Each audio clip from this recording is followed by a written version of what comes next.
What's interesting about this business of gaps, I should tell you, is that for the atheist, a gap is a nuisance. The atheist goes, well, there's this little gap. We scientists haven't figured it out yet. Tomorrow we'll have an answer, or next week, or next year.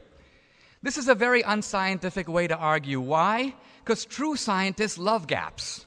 For a true scientist, a gap is a clue that there may be some defect in our inherent understanding of reality.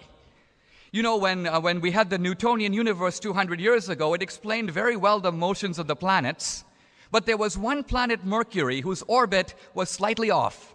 Newton couldn't predict it. It was a few degrees of angle off, a gap.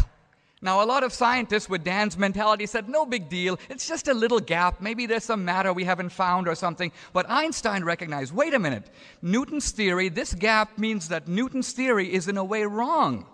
And when Einstein came up with his theory of relativity, he went back and remeasured the orbital precession of Mercury, and he found, wow, my theory explains it, the gap is closed. It doesn't mean that there was just a little bit of manure to put into the hole. Newton's entire conception of space and time was in fact inadequate. You needed a deeper understanding of reality to explain the orbital motions of Mercury. So my point is that what atheism is doing now is, you can say, a form of science worship. And if there are things that can't be explained, the atheist has a lot of confidence the brilliant scientists will figure it out tomorrow, whereas in reality, the really brilliant scientists are trying to use the gap to come up with a deeper comprehension of reality. So my point is that this God of the gaps argument is a very unscientific mode of thinking, no less unscientific than the argument it tries to dispute. I'll say a word about the resurrection. You notice that Dan was rebutting arguments that I never made.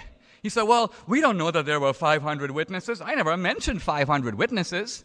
I simply said that groups of disciples on multiple occasions claim to have seen the risen Christ. That's a fact. They claim to have seen the risen Christ. There might be a better explanation. They were dreaming, they were hallucinating, they were lying, but you can't just say that they didn't claim to do it. If you do that, you're writing off all of ancient history. I mean, you could say, well, how do we know that Socrates existed?